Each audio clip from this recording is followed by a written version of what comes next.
309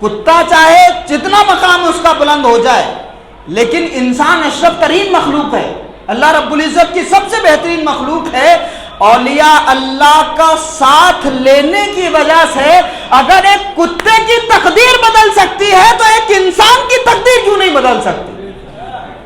لوگ حضرت خواجہ معین الدین سے اس لیے پیار کرتے ہیں کیونکہ ہمیں پتا ہے کہ ہم معین الدین اجمیری نہیں بن سکتے، ہم جانتے ہیں کہ ہم خواجہ قطب الدین بختیار کاکی نہیں بن سکتے، ہم جانتے ہیں کہ ہم نظام الدین اولیاء محبوب الہی نہیں بن سکتے، ہم جانتے ہیں کہ ہم بابا فرید نہیں بن سکتے، ہم جانتے ہیں کہ ہم مخدوم علاء الدین علی احمد صابر کلیری نہیں بن سکتے، ہم جانتے ہیں کہ ہم مخدوم سمنا وحد الدین طارق السلطنت سلطان سید اشرف جہانگیر سمنانی نہیں بن سکتے، ہمیں پتا ہے کہ ہم حضرت سیدنا بدیع الدین زندہ شاہ مدار نہیں بن سکتے، ہم جانتے ہیں کہ ہم شیخ احمد کھٹو نہیں بن سکتے، ہم جانتے ہیں کہ ہم شاہ عالم نہیں بن سکتے، ہمیں پتا ہے کہ ہم قطب عالم نہیں بن سکتے، ہمیں پتا ہے کہ ہم حضرت علاء الدین چشتی نہیں بن سکتے۔ تو اللہ نے فرمایا کہ لوگوں تمہاری یہ بساط نہیں کہ تم معین الدین بن سکو، تم قطب الدین بن سکو، تم بابا فرید بن سکو، اتقوا اللہ وکونوا مع الصادقین۔ اگر تم معین الدین نہیں بھی بن سکتے تو معین الدین کے ساتھ چلے آنا، میں تم کو معاف کرنے والا ہوں۔ تو قرآن کا یہ واقعہ بتاتا ہے کہ کالو شاہ پیر بابا کے ساتھ ہو جاؤ گے تو ہم اگر ان دوستوں کی نسبت کی وجہ سے کتے کو مقام دے سکتے ہیں تو انسان کو مقام کیوں نہیں دے سکتے؟ اور یہ بات یاد رکھیے گا، قرآن میں یہ بات کہی گئی، جب کہا گیا نا کہ سورج بدل دیا اللہ پاک نے، اس کا روٹ بدل دیا، اس کا راستہ چینج کر دیا اولیاء اللہ کی نیند کی وجہ سے، کہ کہیں صوفیہ کی میرے دوستوں کی نیند خراب نہ ہو جائے۔ اللہ رب العزت کے یہاں اپنے دوستوں کا مقام کیا ہے کہ ان دوستوں کی وجہ سے اللہ پاک نے اپنے سورج کا راستہ چینج کر دیا۔ قرآن مجید میں موجود ہے، تو ذرا دیکھیے، اسی میں اللہ پاک نے یہ بھی فرمایا کہ یہ جو واقعہ ہم نے بیان کیا ہے، ان میں سے جس کو اللہ چاہے گا وہی یہ واقعہ مانے گا۔ من یہد اللہ فہو المہتد وَمَن يُضْلِلْ فَلَن تَجِدَ لَهُ وَلِيًّا مُرْشِدًا۔ جس کو اللہ چاہے گا وہی اس واقعے سے ہدایت حاصل کرے گا، اور جس کو اللہ نہیں چاہے گا وہ اس واقعے سے فائدہ حاصل نہیں کر سکے گا۔ پتہ یہ چلا کہ اللہ کے رسول فرماتے ہیں کہ جب اللہ کسی بندے سے محبت فرماتا ہے تو جبریل کو بلاتا ہے اور کہتا ہے کہ جبریل مجھے فلاں بندے سے محبت ہو گئی ہے، تو حضرت جبریل امین عرض کرتے ہیں باری تعالیٰ میرے لیے کیا حکم ہے؟ تو اللہ فرماتا ہے کہ جبریل مجھے محبت ہے، تم بھی محبت کرو، تو جبریل بھی محبت کرتے ہیں۔ پھر اللہ رب العزت فرماتا ہے کہ جبریل تمام آسمان میں ندا دے دو کہ اللہ کو زمین پر رہنے والے فلاں بندے سے محبت ہو گئی ہے، تو تمام فرشتے محبت کرنے لگتے ہیں۔ پھر فرشتے عرض کرتے ہیں باری تعالیٰ کیا حکم ہے؟ اللہ ارشاد فرماتا ہے کہ فرشتوں اب زمین میں پھیل جاؤ اور میرے جس بندے کے دل میں صاف دیکھو، شفاف دیکھو، جس بندے کے دل کو بھی پاک دیکھو، اس بندے کے دل میں خواجہ معین الدین کی محبت ڈالتے چلے جاؤ۔ تو لوگ اولیاء اللہ سے خود سے محبت نہیں کرتے، اللہ فرماتا ہے کہ ہم چاہتے ہیں جس کو وہی اللہ والوں سے محبت کرتا ہے، ہم جس کو چاہتے ہیں اس کو رہنمائی عطا فرماتے ہیں۔ یعنی نماز اور روزوں کے ذریعے اگر کوئی یہ حاصل کرنا چاہے تو یہ حاصل نہیں ہو سکتی اولیاء اللہ کی نسبت۔ اگر کوئی سوچے کہ یہ سجدوں سے نسبت حاصل ہو جائے گی، نمازوں سے حاصل ہو جائے گی، سفر کرنے سے حاصل ہو جائے گی، یہاں جانے سے حاصل ہو جائے گی، وہاں جانے سے حاصل ہو جائے گی، تو واضح طور پہ یہ فرمایا کہ یہ نسبت تمہاری محنت سے حاصل نہیں ہوتی بلکہ ہمارے کرم سے حاصل ہوتی ہے۔ تو من یضلل فلن تجد له ولیا مرشدا، ہم جس کو چاہتے ہیں اسی کے لیے کسی ولی کو ہدایت کا راستہ بنا دیتے ہیں۔ آخری بات میں کہتا ہوں کہ ہم سب محبت کرنے والے دعویٰ تو بہت کرتے ہیں، بڑا دعویٰ کرتے ہیں اولیاء اللہ سے محبت کا۔ اس کتے کو اللہ نے مقام عطا فرمایا، آواز صحیح کریے اس کی، اس کتے کو اللہ پاک نے مقام عطا فرمایا، کیوں عطا فرمایا؟ مقام اس لیے اللہ رب العزت نے عطا فرمایا کہ تین چیزیں اس کتے کے پاس تھیں۔ ایک بڑی خاص بات میں آپ کو بتاؤں کہ اللہ رب العزت نے قرآن مجید میں یہ بات بیان فرمائی، کہا گیا کہ سیقولون ثلاثۃ رابعہم کلبہم، کچھ لوگ کہیں گے، بھئی اگر آپ کو کوئی دعوت دے، مثال کے طور پر آپ 5 لوگ گئے ہوں اور آپ کوئی کتا پالتے ہوں اور آپ سے کوئی پوچھے کہ جی کتنے لوگ آ رہے ہیں تو آپ یہی کہیں گے کہ 4 لوگ آ رہے ہیں، یہ تو نہیں کہیں گے ہمارے ساتھ کتا بھی آ رہا ہے۔ اگر کسی کی دعوت کی جائے تو انسان کتے کا تو ذکر نہیں کرتا نا، اپنے فیملی کے لوگوں کا تذکرہ کرتا ہے، کیونکہ دعوت کتوں کی نہیں انسان کی ہوتی ہے۔ تو انسان کتے کا تذکرہ کرنا ضروری نہیں سمجھتا، کیونکہ کتا ذکر کے لائق نہیں ہے۔ لیکن آپ دیکھو کہ اگر اسی کتے کو اللہ کے ولیوں سے نسبت ہو جائے تو انسان ذکر کرے نہ کرے، لیکن خالق اس کتے کا ذکر فرماتا ہے قرآن میں۔ اگر یہ بات قرآن میں نہ ہوتی تو لوگ اس کو لات مان کے ٹھکرا دیتے، لیکن اللہ نے اس نسبت کو قرآن مجید میں بیان فرمایا کہ کچھ لوگ کہیں گے کہ وہ لوگ 3 تھے، لیکن بات صرف 3 تک نہیں، اگر وہ 3 تھے تو چوتھا ان کا کتا تھا۔ کچھ لوگ کہیں گے کہ اصحاب کہف کی تعداد 5 تھی، تو سنو کہ وہ 5 ضرور تھے مگر چھٹا ان کا کتا تھا۔ کچھ لوگ کہیں گے کہ اصحاب کہف کی تعداد 6 تھی، مگر سنو کہ اصحاب کہف اگر 6 تھے تو 7واں ان کا کتا تھا۔ قرآن مجید میں بیان۔ میں بتانا یہ چاہتا ہوں کہ اگر اللہ والوں کے در سے، کہاں سے یہ کتا کہاں بیٹھا تھا؟ اس غار کے دروازے پہ بیٹھا تھا، اندر نہیں بیٹھا تھا۔ اس غار کے دروازے پر اگر کتا بیٹھ جائے تو اس کتے کا مقام اور فضیلت یہ ہو جائے کہ وہ کتا جنت میں بھی اصحاب کہف کا ساتھی ہوگا، اس کا نام قطمیر ہوگا۔ اگر وہ کتا اصحاب کہف کے در کی غلامی کر لے تو اللہ رب العزت اس کا ذکر قرآن مجید میں بیان فرما دے۔ اگر کسی کو معین الدین اپنا فیض عطا فرما دے تو اس کے درجات کیوں بلند نہیں ہو سکتے؟ تو اولیاء اللہ کی نسبت سے کتوں کو مقام ملتا ہے تو انسانوں کو کیوں نہیں ملے گا؟ یہ قرآن مجید میں موجود ہے۔ لیکن کتے کو جو یہ مقام ملا وہ کیسے؟ 3 چیزیں اس میں بیان کی گئیں۔ سب سے پہلے تو اس کتے کو محبت تھی۔ ہمارے یہاں لوگ کیا کہتے ہیں کہ جی بتاؤ محبت تو کرتے ہو، نمازیں تو پڑھتے نہیں، روزہ تو رکھتے نہیں، تم اگر محبت کرتے ہو اولیاء اللہ سے تو تم ان کے طریقے پر عمل کیوں نہیں کرتے؟ بات صحیح ہے، لیکن یہ بات یاد رکھیے گا کہ صرف نمازیں پڑھنا کافی نہیں ہے۔ جو لوگ نمازیں پڑھتے تھے رسول اللہ کے پیچھے اور وہ خود کو یہ کہتے تھے کہ ہم ایمان لے آئے، اللہ نے فرمایا کہ محبوب ان سے کہیے کہ ابھی تم ایمان نہیں لائے، ابھی تم صرف اسلام میں داخل ہوئے ہو۔ ایمان تمہارے دلوں میں اس وقت داخل ہوگا جب تم اپنے والدین سے زیادہ، اپنی اولاد سے زیادہ، اپنی دنیا کی تمام دولتوں سے زیادہ رسول اللہ سے محبت کر لو گے، تب تمہارے ایمان داخل ہوگا۔ تو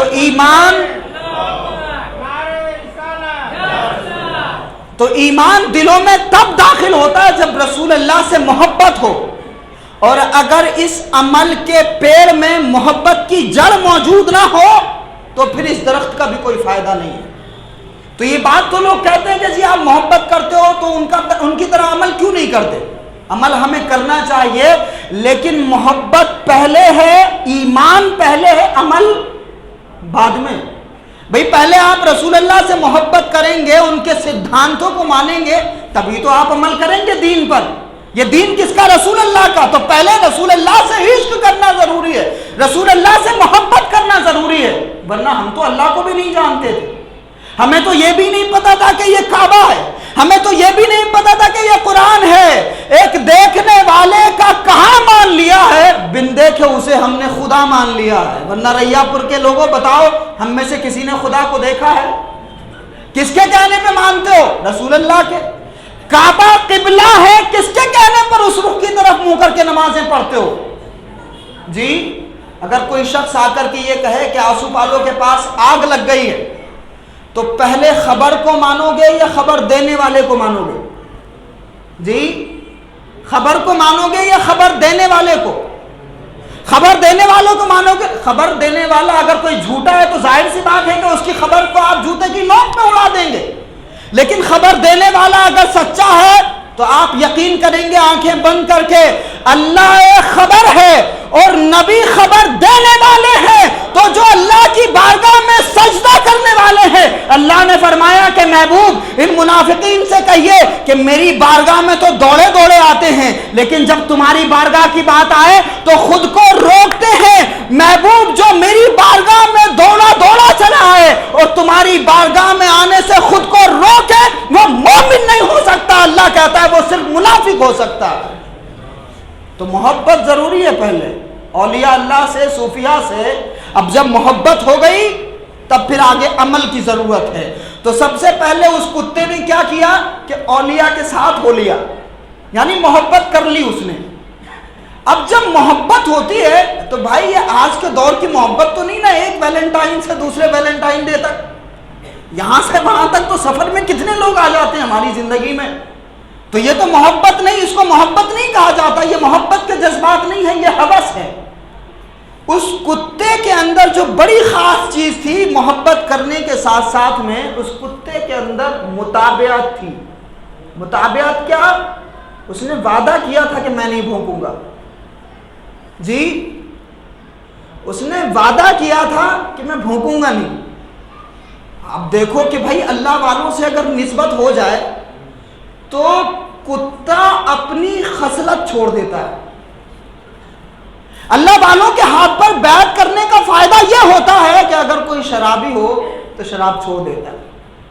اللہ والوں کے ہاتھ پر بیعت اس لیے کیا جاتا ہے کہ اگر کوئی بے نمازی ہو تو اپنی جبین کو سجدوں میں جھکانا شروع کر دیتا ہے، اور اگر کوئی پیر نمازوں کی تلقین نہ کرے تو وہ پیر نہیں، فراڈ ہو سکتا ہے۔ سمجھ رہے ہیں آپ؟ اس لیے بیعت کی جاتی ہے تاکہ ہم اپنی جبینوں کو سجدوں میں جھکانا شروع کریں۔ تو اس لیے مرشد رہنمائی کرتا۔ تو اس کتے کے اندر ایک بڑی خاص بات یہ تھی کہ اس نے وعدہ کیا کہ میں آپ لوگوں سے محبت کرتا ہوں اور میں بھونکوں گا نہیں۔ تو اس نے یہ وعدہ کیا تھا اولیاء اللہ سے، تو صوفیاء نے اس پہ کرم فرمایا، اصحاب کہف نے اس کو اپنے ساتھ لے لیا، تو متابعت ہو گئی۔ تو اگر ہم اولیاء اللہ سے محبت کرتے ہیں، کوئی وعدہ کرتے ہیں اور جا کر کے صوفیاء کے یہاں توبہ کرتے ہیں، تو ہمیں گناہوں کی طرف پلٹ کر کے نہیں دیکھنا چاہیے، ہمیں اللہ کے راستے کا مضبوط مسافر بن جانا چاہیے۔ ان بارگاہوں میں آ کر جہاں کاروبار کے لیے دعا کرتے ہیں، بیماروں سے شفا کے لیے دعا کرتے ہیں، اپنے گھر میں خیر و برکت کی دعائیں کرتے ہیں، تو وہیں دعائیں ہمیں یہ بھی کرنا چاہیے کہ مالک تو ہمیں نمازوں کی توفیق عطا فرما، ہمارے دل میں ایمان کا نور پیدا فرما دے، مالک نبی اور اعلی نبی سے محبتیں مضبوط فرما دے۔ یہ دعا بھی ہمیں اپنے مالک کی بارگاہ میں ان آستانوں پہ آ کے کرنا چاہیے، کیونکہ نسبت کا اللہ پاک بڑا خیال فرماتا، قرآن میں موجود ہے کہ جب کتے کی نسبت کا خیال رکھ لیا تو ایک انسان کی نسبت کا خیال کیوں نہیں رکھے گا۔ تو دوسری چیز کیا تھی؟ متابعت، کہ کتے نے بھونکا نہیں، وعدہ کر لیا تو اس وعدے کو نبھایا۔ تیسری بڑی خاص چیز جو ہماری زندگیوں میں بالکل ناپید ہے، بالکل ناپید، تیسری چیز ہے بھائی استقامت۔ استقامت کا مطلب کیا ہے کہ ہم صبح میں دعا کرتے ہیں اور شام تک انقلاب آنے کی امید رکھتے ہیں، ہم رات میں دعا کرتے ہیں اور صبح اٹھتے ہیں تو اس نیت اور اس ارادے کے ساتھ اٹھتے ہیں کہ سب کچھ بدل جائے، فوراً پریورتن آ جائے۔ ایک سفر یہاں سے اجمیر شریف تک کا کرتے ہیں اور پھر یہ تمنا کرتے ہیں کہ بس انقلاب آ جائے گا، تبدیلی آ جائے گی، 100 کے 1000 بن جائیں۔ یعنی ہمارے اندر صبر نہیں ہے، لیکن اس کتے نے سکھایا کہ اگر تم محبت کرتے ہو تو تقاضا یہ ہے کہ جس سے پیار کر رہے ہو اس کی اتباع بھی کرو، پیروی بھی کرو، اس کے راستے پر بھی چلو۔ اور تیسری چیز یہ ہے کہ جس سے محبت کرتے ہو وہ دے تب بھی راضی رہو، نہ دے تب بھی راضی رہو، بس انتظار کرتے رہو، بندہ بنے رہو، خدا بننے کی کوشش مت کرو۔ اس کتے نے یہ سکھایا کہ تمہیں بس دروازے پہ بیٹھے رہنا ہے، وہ مالک جب بھی چاہے گا عطاؤں کی بارشیں نازل فرما دے گا۔ حضرت موسیٰ علیہ السلام نے دعا کی تھی باری تعالیٰ فرعون پر عذاب نازل فرما دے، 40 سال تک عذاب نہیں آیا، 40 سال تک۔ حضرت موسیٰ علیہ السلام کی استقامت یہ رہی کہ ان 40 سالوں میں جناب موسیٰ نے ایک بھی مرتبہ مالک کی بارگاہ میں یہ نہیں کہا باری تعالیٰ تو نے مجھے رسوا کر دیا، ایک بھی مرتبہ جناب موسیٰ نے یہ نہیں کہا یا اللہ میرے صبر کا امتحان مت لے. ایک بھی مرتبہ حضرت موسیٰ علیہ السلام نے یہ نہیں کہا اپنے رب کی بارگاہ میں باری تعالیٰ بہت وقت ہو گیا، کب میرے حالات سدھریں گے، کب میری قوم کے حالات سدھریں گے. 40 سال تک جناب موسیٰ اپنی زبان بند رکھے رہے، کیونکہ وہ یہ جانتے تھے کہ میں نے اپنا کام کر دیا ہے، جب وہ بہتر سمجھے گا تو وہ اپنا کام کر دے گا. بس ان صوفیاء نے، بزرگوں نے یہی سکھایا کہ تم اپنا کام کرو، دعا کرو، جب وہ مناسب سمجھے گا تو تمہارے لیے عطاؤں کے بادل برسا دے گا. تو کتے کے اندر 3 چیزیں، محبت، متابعت یعنی پیروی، اور تیسری چیز اس محبت پر استقامت، کہ وہ 309 سال تک وہیں بیٹھا رہا. اب ایک آخری بات میں کہوں بھائی، وہ تو سوتے رہے، اصحاب کہف تو 309 سال تک سوتے رہے، تو ان کو تو اللہ رب العزت نے جو غذا عطا فرمائی وہی جانتا ہے. لیکن کتے کو کون سی خوراک ملی؟ کتے کو کون سی خوراک ملی؟ یہ بھی قرآن مجید میں موجود ہے. اچھا، اللہ پاک نے اس کتے کا اتنا خیال فرمایا کہ اللہ نے یہ بھی ذکر کر دیا وہ کتا کیسے بیٹھا تھا اصحاب کہف کے غار کے باہر. وہ کتا کیسے بیٹھا تھا؟ وَقَلْبُهُمْ بَاسِطٌ ذِرَاعَيْهِ بِالْوَسِيدِ. اللہ فرماتا ہے کہ وہ کتا اپنے دونوں پیروں کو آگے کر کے بیٹھا ہوا تھا. یعنی اللہ رب العزت کو اپنے دوستوں سے اتنا پیار ہے کہ جو کتا بیٹھا ہے اس کتے کا بھی ذکر فرما دیا، اور کس طرح بیٹھا ہے اس کائنات کی سب سے بڑی کتاب میں اس کتے کے بیٹھنے کا طریقہ بھی بتا دیا. تو دنیا محبت کو ضائع کر سکتی ہے، مگر اللہ رب العزت اپنے دوستوں سے محبت کے اجر کو ضائع نہیں کرتا. اس لیے جب بھی اجمیر شریف جاؤ، جب بھی کالو پیر بابا کے یہاں جاؤ، جب بھی شاہ عالم کے یہاں جاؤ، جب بھی قطب عالم کے یہاں جاؤ، تو اس بات کو یاد رکھنا کہ اللہ رب العزت ہمارے اعمال کو نہیں دیکھتا، وہ تو اپنے بندوں کی اس نسبت کو دیکھ کر کرم فرماتا. تو ہمیں یہ 3 چیزیں کرنی ہے، محبت کرنی ہے، پیروی کرنی ہے، اور ہمیں دعا کر کے اس مالک کی رحمتوں کا انتظار کرنا ہے. بس بیٹھے رہنا ہے. تو اس کو رزق کیا ملا؟ قرآن کہتا ہے کہ ہر 6 مہینے میں ہم اصحاب کہف کو ایک کروٹ دیتے تھے. ہر 6 مہینے میں وہ کروٹ لیتے تھے. ہر 6 مہینے میں ذات الیمین و ذات الشمال، ہر 6 مہینے میں وہ کروٹ لیتے تھے.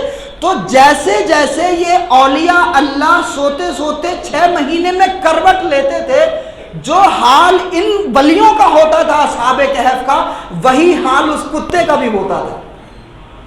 سمجھ رہے ہیں آپ؟ اولیاء اللہ سے نسبت اگر ہو جائے تو وہ کتا ہی کیوں نہ ہو، ان اولیاء کے احوال اور ان کے حالات اور ان کے فیض کا اثر اس کتے پر بھی ہوتا ہے، تو ہم پر کیوں نہیں ہوگا؟ تو ہم اس لیے نسبت رکھتے ہیں. تو یہ 3 چیزیں ضرور یاد رکھیے گا. بہت شکریہ. وما علینا الا البلاغ. السلام علیکم ورحمۃ اللہ.